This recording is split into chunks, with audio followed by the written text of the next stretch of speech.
She's finally here. How are you doing, Njahira? I'm well. How are you? I'm very, very well, and it's a pleasure to have you at Radio Generation. Yeah, I'm so happy to be here. So, who is Njahira? Let's start there.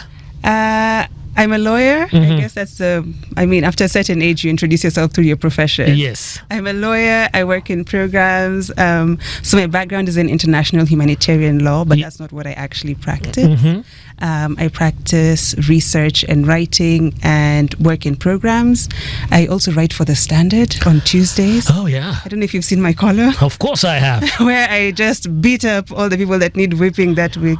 I'm the Andrew Keefe of The Standard. Yeah. You whoop us. It's a pleasure having you here. And of course, you're here to discuss something that, of course, we've had phone calls about, we've texted about. We have been thinking about having this interview for a while. Now, there's the Oxfam report that came out a few weeks ago. Yeah. I just want to hit it from the top. Let's start with the numbers. Yeah. I can't believe that the gap between the richest and the poorest person is on the ultimate extreme. Talking about 0.1 to 99.9% is crazy. Tell me more about that. So they're talking about the 125, like a maximum of 125 people own more wealth or the same amount of wealth as 42.6 million Kenyans, which is staggering. Like, you can't even imagine those numbers. Yeah. 125 people is not even all of your relatives. Yeah. It's such a small number of people. I think I have like 2,000 relatives. Exactly. Hey. Like, it's not even the people at a wedding. Yes. At a normal Kenyan wedding. Yes. And they own more than 42.5 million of us. Then why do you think it's like that? Structural inequalities are usually born out of the systems that enable them. And the Kenyan system is one which definitely enables some people to become wealthier than others. The Oxfam report actually takes some time to break down how, for instance, VAT will affect a poorer person more than it does a wealthier person in terms of feeling the brunt of added taxes. Hold on. The VAT also reflects to the rich, right? It reflects to everyone. But on this report, they were saying there are so many inequalities when it comes to tax. Yes. What inequalities are this? I saw one speaking about how landlords had their taxes reduced by 2.5% in the year 2025. Now we can go into conversations about whether that is a viable career path. A lot of Kenyans want to become landlords, you know? Yes. Because we all want to run away from the hamster wheel of poverty and trying to make money every month, and you want your money to work for itself. And a lot of people look to housing as a way to make that money. It's every African's dream. Even though housing should be a basic human right for everyone, right? It's almost the equivalent of wishing that you could privatize your own river and then charge people to come and get water from it. True. But the government sees this as a perfectly viable way of seeking money. In fact, so viable and so positive that they reduce the taxes while increasing... For the landlords. Yeah, for the landlords. Yes. While increasing so many other taxes for other people.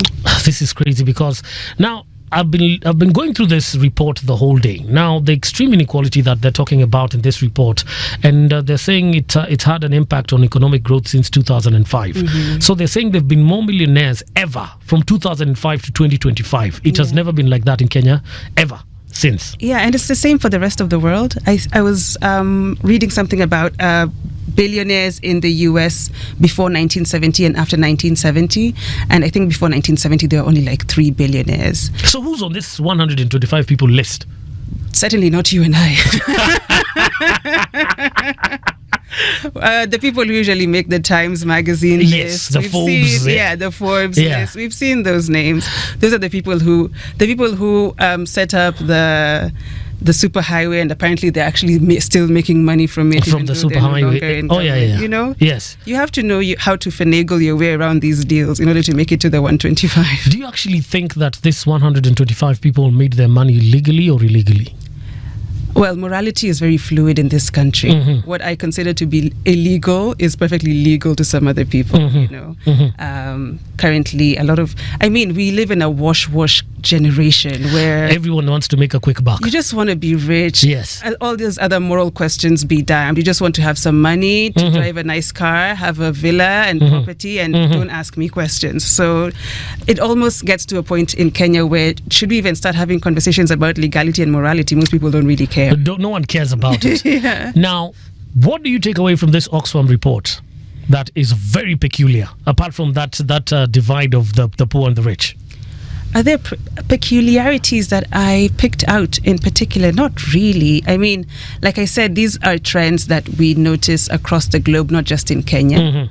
If we look at how the wealthy are growing wealthier in the rest of the world, we're getting to the point where we're about to have our first trillionaire. That cannot be a normal thing, and yet it's about to happen. That's definitely Elon Musk, yeah? I think it was supposed to be Elon, or maybe Jeff Bezos. Yeah, one of those guys is headed to be a trillionaire. And if you think about how they're making their money, again, the question of morality and legality, it's all the same. Like, we're allowing Amazon workers to be exploited so that he can be the next trillionaire.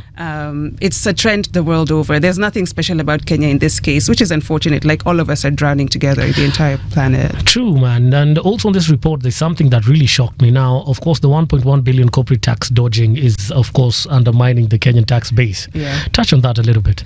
I don't know anything about how companies are supposed to pay their taxes, but it seems like there's a lot of dodging of taxes on the whole. They speak about the corporate taxes. They also speak about SHA, yes, where people are dodging the payment of SHA. It seems that people find ways to finagle their way out of paying of taxes, which is quite a I mean, every year you see people saying, don't forget to file your nil returns. Yes. Don't forget. Yeah. Which is true. Which is very, very true. Yeah. Most people you always meet always tell you, oh, you know me, I filed nil. Nil. Then you know this person has a prestigious job. Exactly. Yeah. And well, Njahira, I want us to take a short break, but when we come back, there's something here that I saw and caught my eye. Now, almost twice what the government spends on its entire health budget in 2015-2016, in a country where mothers face 1 in 40 chance of dying in childbirth. Yeah. You're a feminist. We are coming there. So, well, if you're listening to us right now, Karibu Sana, this is definitely one of those days that you love to be with Radio Generation. Njahira is here. She's an advocate, a lawyer, international lawyer, and she's here to answer your questions. So if you have any questions about the Oxfam report, she's here to answer that. And, well, let's enjoy the jams, and we'll be back in a bit. Right there, it's called Beat It, and it's playing on 88.8 Radio Generation. How are you doing? Good evening. 22 minutes past 4 o'clock.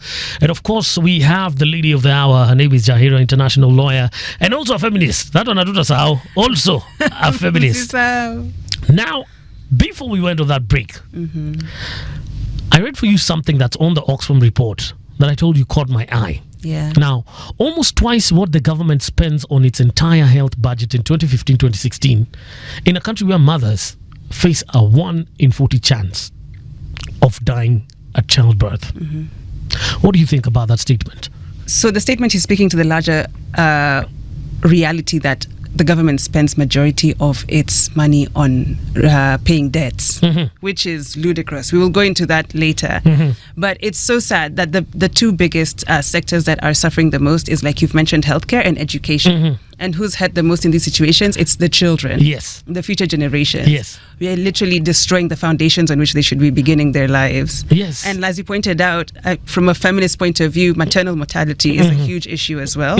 It goes against tenets of reproductive justice, yes, which require that women should be able to have children safely if they want to. Oh, yeah. And these women are coming forward and saying, I want to have this child, and the services just aren't there.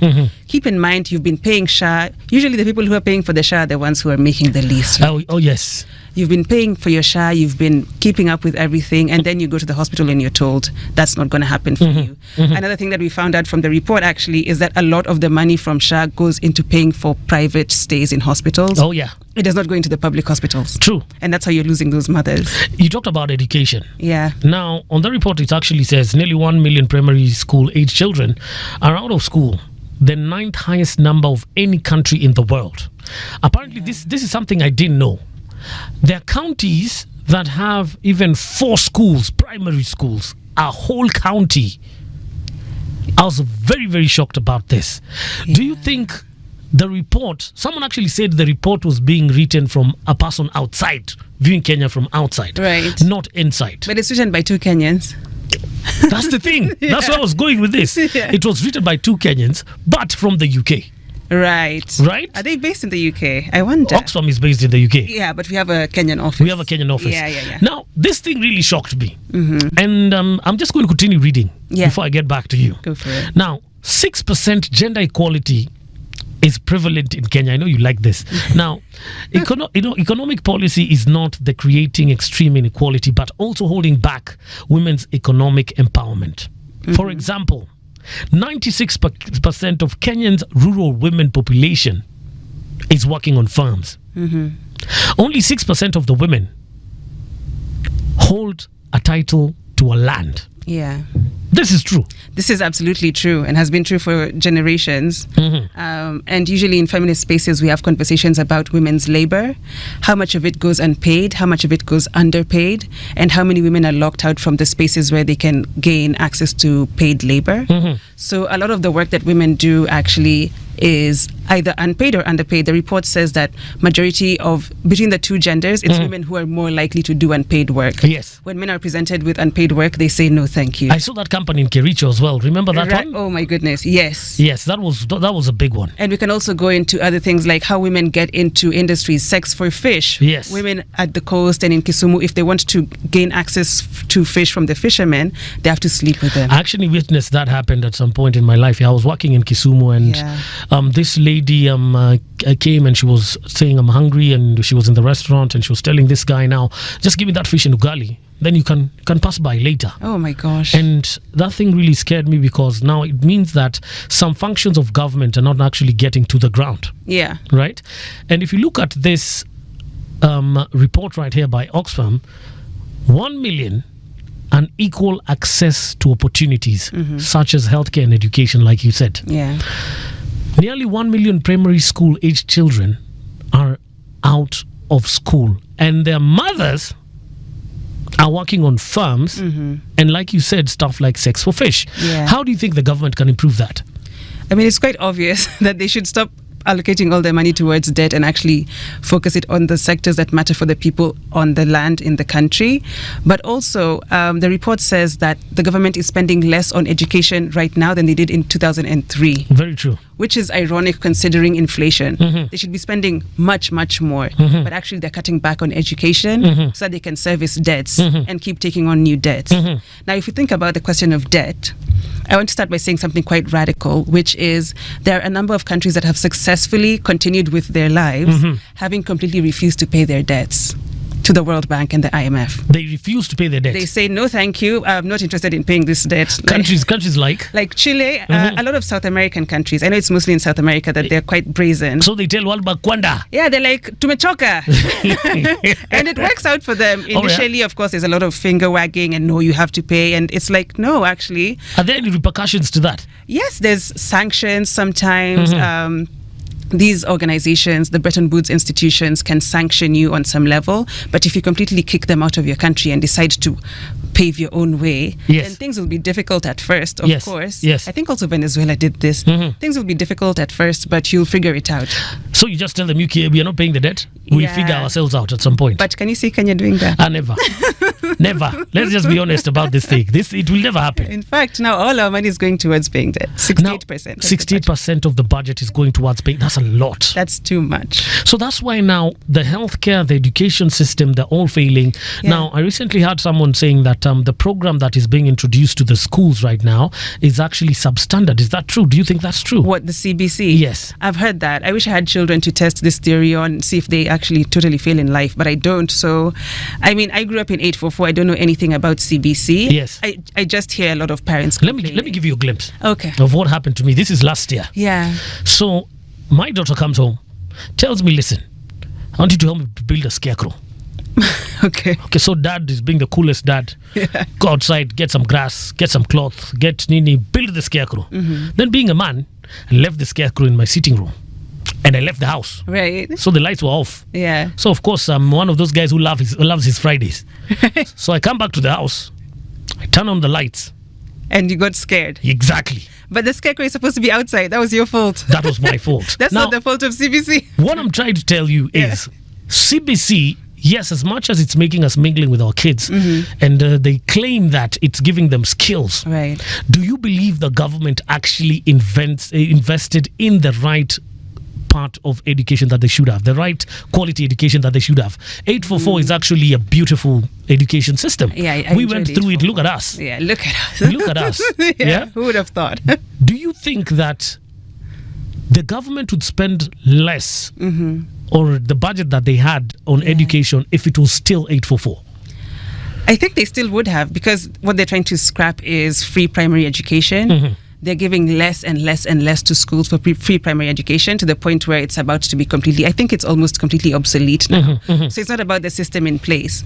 What I will say about CBC is that, in as much as we're being sold this idea that it makes parents and children bond together and do creative things together, it still reinforces this idea of education to produce workers. Yes. And we see this in the junior secondary to senior secondary, where the students are placed in certain categories. Oh, you can play football really well, you don't need to learn math and English. Which is a terrible thing to do to someone's life. Yeah. Like, you should be providing knowledge for the sake of knowledge, not because one day you'll be a carpenter, so you don't need to know how to speak English. True. I'm not just a worker. Like, I'm not just the sum of my parts as a worker. I'm also a human being who needs to acquire knowledge. Very true. And CBC destroys that completely. So I'm getting the ripples in some of the things that you're telling me. You're just telling me the government is messing up everywhere. We already knew that, though. Now you're making it clear, and clearer, that there's something that needs to be done about this. Now, coming back to our report on, of course, this was now a follow-up after the Oxfam report. So many people came up and were putting all what they had in terms of data. Now there's a company that came out and said, you know what, the manufacturing, the infrastructure that we have in our country, the backbone is women. Right. And I was like, see, us men are always at them jengos. Right. Then I went in to continue reading this piece, and it said that these people at them jengos are cooked for. In the morning when they leave their houses, there's someone preparing their meals. Yeah. When they come back home, there's someone who's preparing the meals as well. Yeah. They deal with their children. Now, the report was actually saying, invest in your women and the economy gets okay. Do you think that's true? Absolutely. It goes back to what I was saying about unpaid care work, underpaid work. A lot of the work that women do is invisible. It's not invisible, it's invisibilized. We are forced to not see it because it's just mom's work. Mom does this. It's what a mom does, right? Yes. But if you count the hours that go into this care work, it's so many more hours than even men spend at work.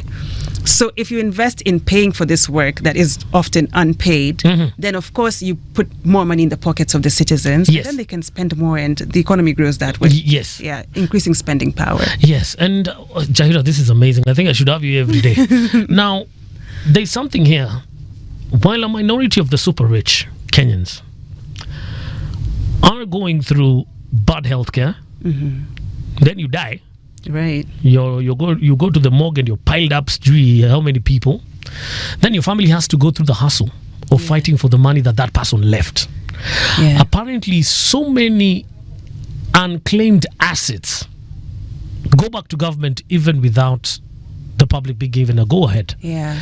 And I'm seeing this. This is not the Oxfam report. Yes. I'm going to tell you which report that is off air. All right. Now, this other report actually says that most women, widows, never ever get to the point to enjoy what their husbands left, yet they were the backbone for this. And they say the government has looked down upon women. But if you ask me as Brayo, today, I believe women are running this town.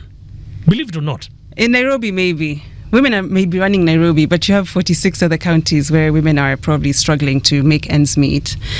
Coming from the mountain region, I've definitely seen, like, it's culturally, I've seen wealthy men keep away all their wealth from their families, even live a measly life so that their families don't know how much they earn. It's very true. And that money just goes back to the point where you don't even care that once you die. I guess that's the point of it all. Like, you'll die and it'll just go away. They'll never have to touch your money. Yes. I don't know where this miserliness comes from. Yes. But maybe it's also a question about, like, how men view women and wealth, and whether women can be custodians of wealth, whether they can do a good job of it. Maybe they're thinking, oh my God, she wouldn't know where to begin. I don't know. Very true. Yeah. What you're saying is very true. Yeah. Like, for men, I'll speak for men right now. Yeah. If I'm to buy apartments today, I think I'll be quiet with it for the longest time. You see. Because that's my extra income, right? The reason I will not tell my wife is the same reason you won't tell your husband about your Chama. Chama and rental income, the disparities are crazy. No, they're both income, Njahira. They're both income. The reason why most men actually hide this wealth from the women, it's not that they're afraid that the women can't take care of it. They're always like, if I let her know, this money now becomes ours. It's not mine. Yeah, and if I can explain to you why women hide the Chama money, it's specifically because of that reason, women need a nest egg because men are neglecting them. What happens when he kicks you out with your 4 children? One day you're out in the cold. Guess who's going to come through for you? The women with the Chama money. Hold that thought. Hold that thought. We'll be back in a bit. Previously on the most talked about morning show in town, the People's Breakfast. But one thing I have to assure the public, the panel is not going to change the law. I'm really proud. I mean, the KDF stands tall regionally and internationally, and that's why you have the favor that you see in terms of them being, in the forefront. A time will come. Where is Saddam Hussein? Where is Libya, Gaddafi? Where is everybody? The People's Breakfast, 6 a.m. to 10 a.m. And it's playing on 88.8 Radio Generation. How are you doing? Are you well on this lovely Wednesday evening? And of course, Njahira is making it absolutely fantastic. Let me tell you, you meet intelligent people and then you meet Njahira. Now you know there is a difference. There is a difference of someone who speaks intelligently and someone who knows their stuff. And now, we want to get back to the Oxfam report. Now, the Oxfam report, once I went to the website and it was written big, extreme inequality numbers. Right. And I thought this inequality was only in jobs, only in healthcare and education. Now, apparently, this is now research that now I did on my own. Yeah. And this thing blew my mind. Now, I came to find it in the report. And I was very shocked. Now, despite some improvements in the health status over the last decade, the government spends only 6% on its budget on health. 6% of its budget on health. A quarter of Kenyan population regularly lacks healthcare. All right. Recent study estimated that nearly 2.6 million fall into poverty or remain poor due to ill health each year. Yeah. You told me you work with a lot of programs on ground. I'm sure you've seen poverty in HD, 3D and all of that. All of them. Right? Okay. The government has been claiming to try and change the situation of the poverty levels in our country. Yeah. Are they doing it, or it's a myth? They have a program called Inua Jamii, which gives people 2,000 shillings a month. It's still in the pilot phases, even though it's been going on for a while now. It's still a very small number of people who are given this 2,000 shillings a month. In the grand scheme of things, if you think about 2,000 shillings, it's not going to last you beyond 10 days. When you're even 10 days. Pushing yourself, when you talk about Kenyans living on less than $2 a day, that's 10 days. That's 10 days. 2,000 shillings is 10 days. Yes. So it's really doing nothing in the grand scheme of things. But another thing that I like to do is to think about, when we speak about state violence or extrajudicial killings, we think about police shooting people in the streets. We need to start thinking about state violence as how many people have died because doctors were on strike because they weren't being paid their salaries. Yes. How many people have died because there are no machines available to treat certain conditions or to detect them? How many people have died because, SHA is not working?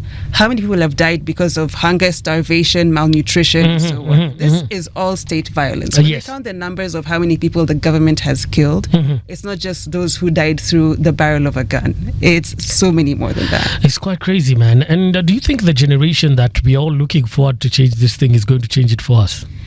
I'm quite optimistic about Gen Zs. I like their vigor. I like their tenacity. Yeah. I think what they need and what they have a great opportunity to do is to begin learning, to go beyond conversations about, we talk about civic education, you need to vote, you need to vote. We need to move beyond conversations about voting and leaders and actually start having political conversations about, like we're saying, structural inequalities. How do we measure the inequalities amongst us? Are they random or are they systemic and structural, and there's somebody behind them? It's not a coincidence that we have these inequalities. Very true. You saw the by-elections happening last week. Yes. Less than 1% of the Gen Zs showed up to vote. And I saw someone saying that the ones who didn't said that they didn't care, and the rest said they're pro, the government. And some say, another even said, I'm not from the village. Can you imagine? They vote in Nairobi, I guess is what they were trying to say. That's what they're trying to say. But now the thing is, after this Oxfam report came out, Njahira, what next? I think the point of the report from an NGO point of view is they can start to lobby and to speak to government and ministries to pass legislation. That's the power that an organization like Oxfam can have. They can actually go to the Minister of Health, the Minister of Education, and speak to them about the Minister of Finance, like, why are you spending so much? They can actually lobby about these things. For us, Ordinary Wananchi, I think what it was trying to do, and this is why they publish open source material for us to read, is to push us to have these conversations. Yes. And to actually be awake to what's happening around us, so that we stop thinking, like you were saying, we stop thinking that, oh yeah, it's just, I can pay my rent, I don't see what the problem is. We need to start thinking about, will you be able to pay your rent 50 years from now, when, or will you own a home, will you be able to own a home anytime soon? Will you be able to keep up with your healthcare? Will you be able to educate your children to university level? Yes. These are the things that you need to start thinking about beyond the myopic here and now, understanding the structures in place and what needs to be done to improve them. Do you think the systemic blueprint for the government has not been working for us and we just are turning a blind eye to it? I don't think it's ever been working for us. I think also how politics runs in Kenya is very interesting, right? Like when we see other countries voting, leaders come forward with a manifesto about what they're going to do for you. Yes. And then you vote based off of that manifesto. Yes. If Donald Trump says, I'm going to give you jobs, I'm going to get rid of all the immigrants, you say, I don't want immigrants, so you vote for Trump. In Kenya, I don't know if I can say that we vote along ethnic lines. Yes. Or this past election, we voted along the lines of Mama Mboga versus the wealthy and the hustler. Movement and the hustler. Yes. We don't really have that grounding of what we would like and what our needs are, and then looking at our leaders and seeing whether they're actually meeting us at our point of need. So it all boils down to civic education. Political education. Yeah. Well, Njahira, that was a nice one, man. Can you believe we are almost done? Wow. Now, Njahira, on the power drive, we do something called the one take. And I do that one take. Today, I want you to do the one take with me. Okay. So it is one take that you get from the report, one take that you will tell government right now. Imagine the president right in front of you. One take. Here we go. What I would say to the president is we need to reprioritize how we spend our money. I understand that we want to remain friends of the West, and therefore we pay our debts regularly and promptly, and we want to be favored as, darlings of the West. But we need to actually care about our people here at home first. That's a one take, man. And I'm telling you, this has been one of those interviews that I'd love to do for 2 hours, but our time is limited. Njahira, I'd love to have you back here again to discuss more and more and more about governance, about what's going on in our country, about human rights, about feminism as well. Yeah. Because my take on feminism is very, very different. Yeah. I'd love to have that as well. And thank you very much for being a part of the Radio Generation family. We hope to always have you behind our backs. For sure. And thank you so much for having me. I actually had a fabulous time. Thank you very much, man. And that's it for us for now.